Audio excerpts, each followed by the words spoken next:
Well, good afternoon, and welcome to the Global Pain Association's seminar on pain, an opportunity every week to talk about issues that affect people with chronic pain.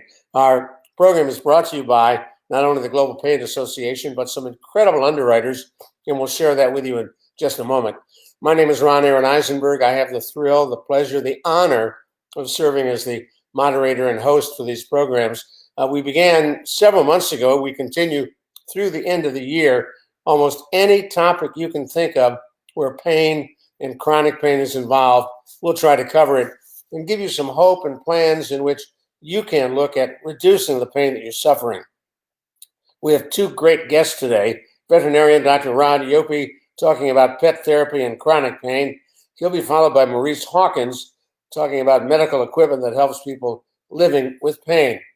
Today's program is brought to you by River City Cardiovascular.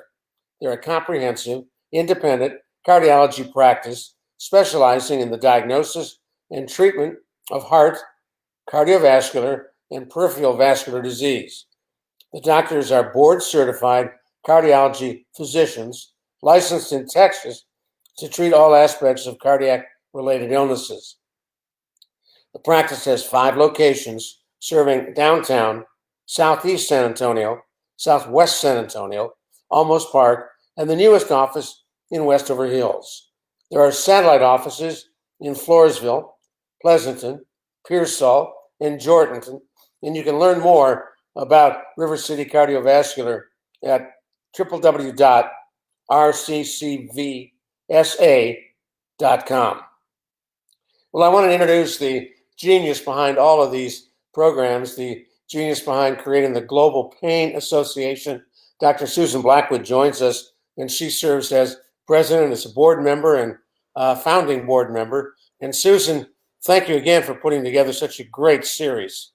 Well, Ron, we couldn't do it without you and the Eisenberg Group. It's just been a tremendous opportunity for us to reach out. We're now reaching more than 25,000 people with this virtual series on Saturdays. And we couldn't do it without sponsors like River City Cardiovascular. And we have some other sponsors today that you'll get to meet a little bit later. We've got Dory, Corrine, Francine, and Ranger, who are also some special sponsors that our guests will get to meet soon. And those are furry sponsors. Thank you again for doing this. And I can't wait for the presentations. Well, thank you, Susan Blackwood. We really appreciate you being with us, and we'll catch you at the end of the presentations. Let me introduce our very special guests, and I'll introduce both of them, but we'll begin, oddly enough, with one of them. Dr. Rod Yope is a veterinarian, director of the Animal Research Facility and university veterinarian at Laurentian University in Canada. He's a board member of the International Association of Human-Animal Interaction, chair of the Animal Wellness and Welfare Committee at the American Animal Hospital Association, past president of the Human-Animal Bond Association, and member of the Animal Welfare Committee at the American Veterinary Medical Association. And you notice the connection there, humans bonding animals. We'll talk about that in just a few minutes. And after we hear from the vet, we hear from Maurice Hawkins at www.gazellehealthcare.com is where you find him. He's a certified orthopedic technologist, certified orthotics fitter, a certified DME fitter, owner and CEO of Gazelle Healthcare Solutions, and an orthopedic outsourcing company. And we'll hear from Maurice in just a couple of moments. First, let's begin with Dr. Yope. It's such a pleasure to have you with us. Talk to us a little bit about pet therapy, and does it help alleviate pain? Yeah, thanks for having me on board. I always love to be able to talk to people about the importance of animals in our lives. Pets and therapy go hand in hand, and they've been doing this for over a century. Florence Nightingale probably was the first person that brought this to our attention. And pets have a remarkable part in our lives. They not only help us detect people with abnormal blood sugars, they help people with sight issues, hearing issues. They are wonderful ambassadors that we have worked with intensely over many, many years. And in pet therapy, it only takes probably 10 to 15 minutes of interaction with a pet to institute some good feelings with that have a great association in the reduction of pain. Have we figured out how that works? Why that works? Yes, in physiologically, when we interact with pets, and there's been a tremendous amount of research in the last few years, but you know, when people have pain, they have some issues physiologically. One of the things that pet therapy does is increase the level of endorphins. And endorphins are brain chemicals that are released and they make you feel good. In fact, some of the drugs that we use are used to stimulate endorphins. And we also look at pet therapy and it reduces stress hormones like cortisone, epinephrine, norepinephrine. And these also are very helpful in the reduction of self-described pain. When you see this picture of this person looking at their dog, we have another issue that shows up with when people look at their dog's eyes and the dog looks at them, we see that oxytocin increases for both the dog and the person. And oxytocin is a wonderful hormone in reducing pain and making people feel better. When a pet is involved in a therapy session, along with a human on the other side of their eyeballs, do they both need a break from that therapy session? Yeah, you know, sometimes sessions can be very intense. Sometimes associating with an animal is a new thing for a person. They may be uncomfortable emotionally. They may be uncomfortable in terms of pain. And the animal has an actual strong focus on being helpful in that interrelationship.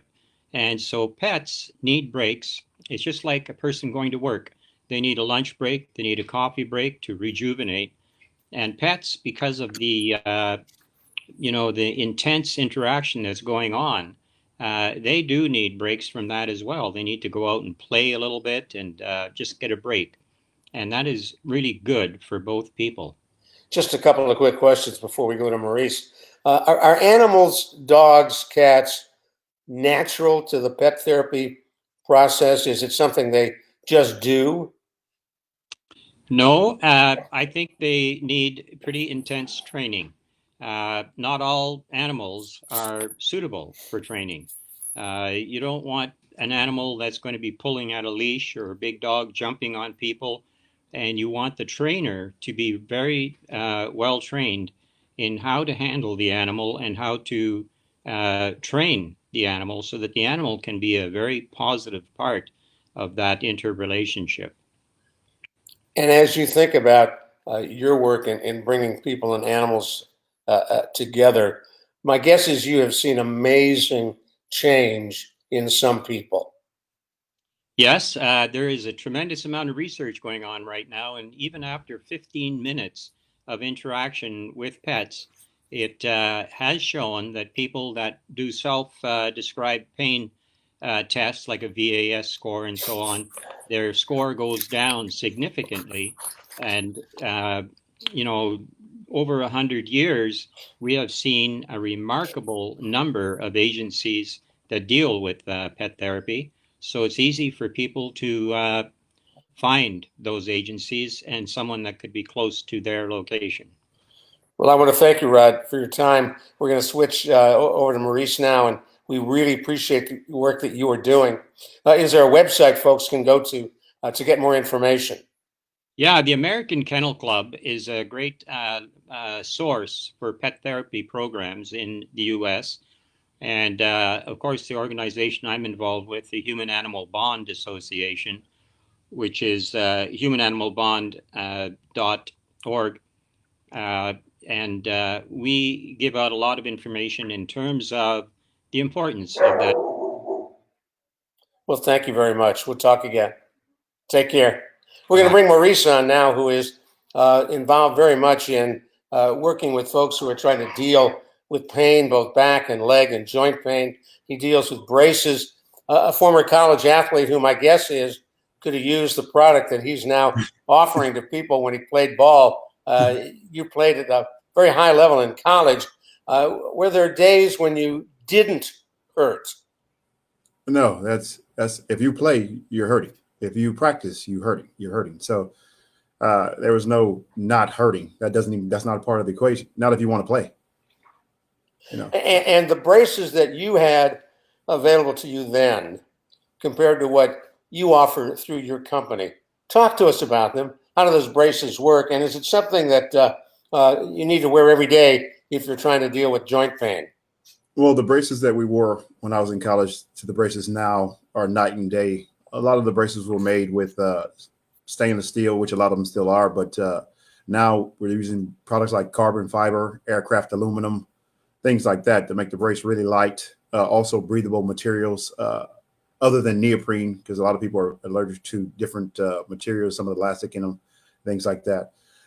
And what we're going to be talking about here today, Ron, is the amount of people who have issues. And like you were saying, you know, if you're an athlete or you were an athlete, the chances of you having osteoarthritis in your knees or shoulders or some joint is about 85 to 90%. I think it's a little bit higher than that now. And we'll be talking about some of that stuff today in relation to how it relates to braces and how it relates to you as a everyday person, you know, who played when you once played a sport, or you want to play tennis, or you've been playing whatever you're playing now. What is your outlook, or what is going to be later on in your life? And how I'm saying these charts talk about osteoarthritis, which millions of people suffer from. Oh yeah, worldwide. This is not just an American issue. This is worldwide. We tend to have a lot more of it here in the U.S. for this reason that we have the highest obesity, and obesity contributes a lot to your weight. Contributes a lot to osteoarthritis because, you know, for instance, in your knee, that cartilage wears out, and the more weight you have on it, the more apt you are to get more pressure on that knee or that joint. And the braces that we're talking about, are they covered by insurance?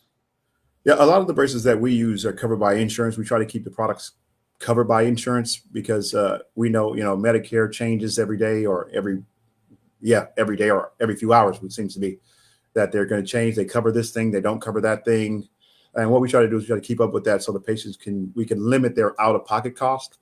And some of the different things that we're able to offer, some of the different treatments we're able to offer some more cost-effective products. And to make sure that it's covered by insurance, we try to make sure that it has an L code, it is billable. Now, Maurice, I know a lot of people have the misinformation that if I wear a brace, the joint I'm putting that brace on will get weaker, not stronger, because the brace does the work and the joint is left out of it.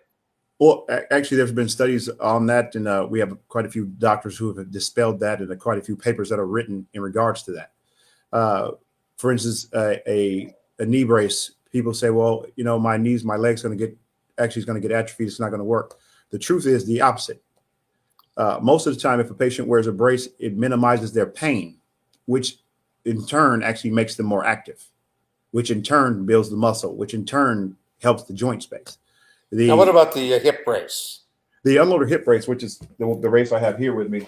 The unloader hip brace is a brace that does two things. A lot of people know about SI joint and SI belts. SI belt's about 6 inches wide. This unloader hip brace covers the entire hip complex. So it comes all the way down on both sides, and then all the way on both sides and all the way around. And then on the side here, there is a strap that actually externally rotates the leg. So what it does is it closes down the acetabulum for the patient.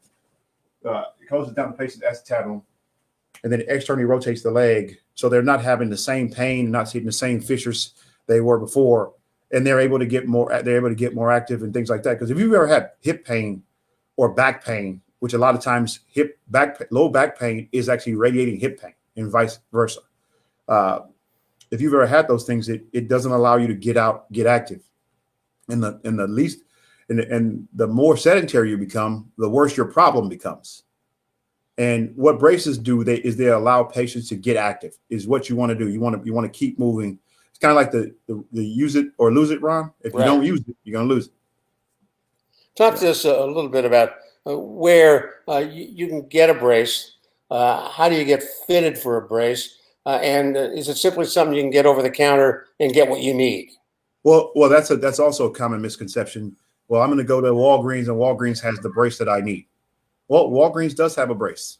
They might not have the brace that you need, but they do have a brace. A lot of times, patients say that because, well, I can pay this much for it, and then the brace will work for me, or the brace didn't work. A lot of those products are not medical grade because there's no one to fit you with that product. There's not the same regulations aren't on those products that are on some other products.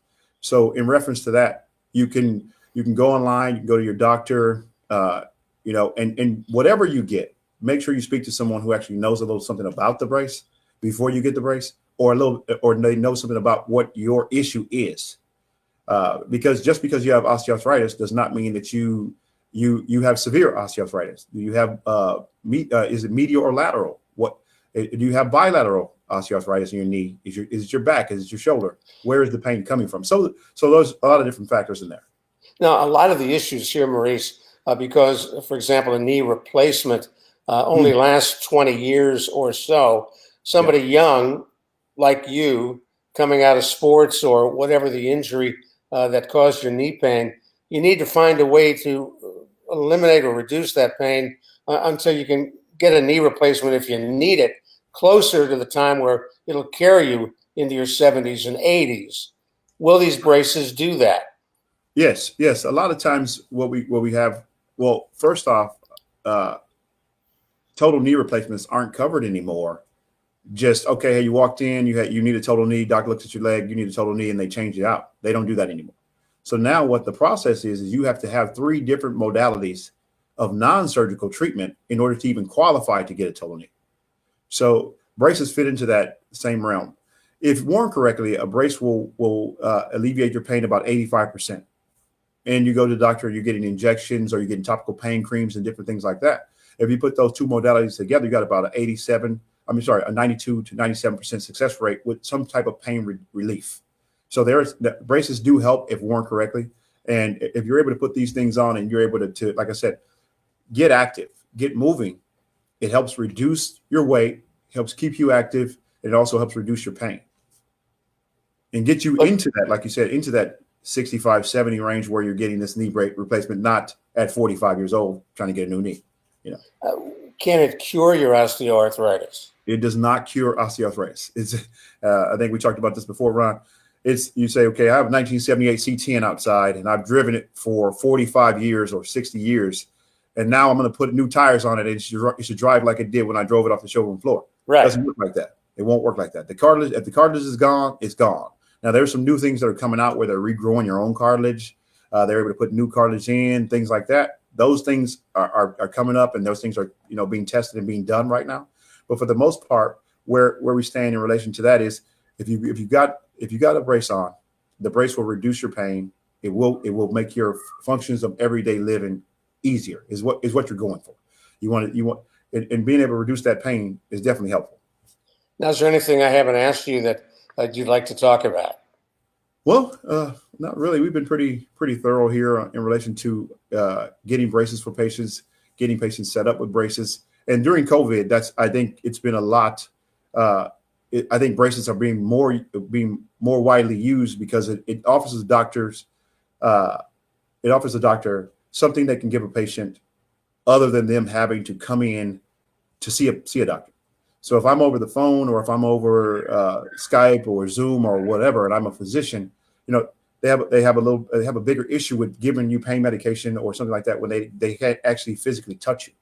So having the option of being able to get a brace where the brace can be sent to your home, you can measure yourself a lot of times in these instances.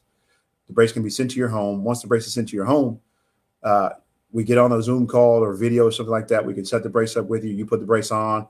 And if after all those things transpire, for some reason you can't get fit you can't fit yourself with the product, then we can meet your physician's office or anything like that to get you taken care of. But again, like I said, having a brace is definitely a benefit during these times when you can't go into, say you had a hip surgery or a knee surgery or shoulder surgery or back surgery even scheduled. But you're scared to go to the hospital. You're scared to go to the doctor's office. Or say, for instance, like us here in Houston, a lot of elective surgeries have actually been removed from the books. You can't even have an elective surgery inside Harris County. So with those types of things, you need another thing that you can do, and that's bracing. Now, when I go to GazelleHealthcare.com, what do I find? Well, you'll find different a bunch of different braces. First off, because we've got 9 different lines of products, and we try to do that so the patient gets on there, whatever. We can actually have something for you, because it's not a one size fits all thing. You know, your pain is different, your body type is different, your mechanism of how you walk and how you act are different. So with that, we try to have something for every patient. There's got to be something that we can give to you that will help you personally. So you'll find, if you go to Gazelle Healthcare, you'll find where we have some videos. We've got bracing, a bunch of different braces for you to choose from. And you can, if you call my office, you'll speak to a live person, not a radio recording. That. Hey, Maurice, thank you so much. I really, really appreciate you coming on. And the folks at Global Pain Association appreciate that as well. You take care. No, yeah, thank you very much, Ron. Appreciate it. Maurice Hawkins, GazelleHealthcare.com. Today's series was brought to you by River City Cardiovascular. Now, they are a comprehensive, independent cardiology practice specializing in the diagnosis and treatment of heart, cardiovascular, and peripheral vascular disease. The doctors are board-certified cardiology physicians licensed in Texas to treat all aspects of cardiac-related illness. The practice has 5 locations serving downtown, southeast San Antonio, southwest San Antonio, Olmos Park, and the newest office in Westover Hills. There are satellite offices in Floresville, Pleasanton, Pearsall, and Jourdanton. Learn more at www.rccvsa.com. And we'd like to welcome Dr. Susan Blackwood back to our Global Pain Association microphone. She has been busily putting on braces and petting dogs, and we're delighted to have her back with us now. Susan, that was interesting stuff. Oh, that was amazing. And I guess I'll have to stop blaming my husband for spending so much time with our dog. They, I think, have separation anxiety when they're apart. But both presentations were so helpful in terms of having people find alternative ways to manage their pain. And that's what the Global Pain Association is all about. We couldn't thank not only the Eisenberg Group for putting this on every week for us, but River City Cardiovascular for being a sponsor for many of our segments. And the special sponsors that we had today, Dory, Caroline, Francine, and Ranger, they were sensational. I guess they found a little money so they could help donate. And if anybody else wants to help the Global Pain Association, they can go to our website, globalpain.org. There's a tab on getting involved. They can volunteer, and we certainly need donations so that we can keep this organization and these series going. We're going to be doing programs through the end of December. That's true. After Labor Day, we'll be having them twice a month, and we'll get a calendar and dates and topics out. People have suggestions on topics. They can go to info@globalpain.org and tell us what they would like us to cover. And I think there's some questions today that came up that maybe Maurice can get back and answer some people about where they can wear these devices and if they can wear them on top of their clothes or below their clothes. So there have been a lot of interest in both of these topics today as we've seen questions come up on the Facebook Live. And everybody needs to remember, share these because they're going to be on our Facebook page forever and on our website forever. And the more people that can see these and we can help, we would be very grateful. Susan Blackwood, thank you. Appreciate it. Dr. Susan Blackwood, who is the founding board member of the Global Pain Association. Up next Saturday, August 15th, special guest Gloria Vasquez. She's with the Alamo Area Council of Governments, or ACOG. The topic, community resources to help caregivers. I'm Ron Aaron Eisenberg. On behalf of the Global Pain Association, I want to thank each and every one of you for joining us. We'll see you next Saturday right here on the Global Pain Association Facebook page. Thank you.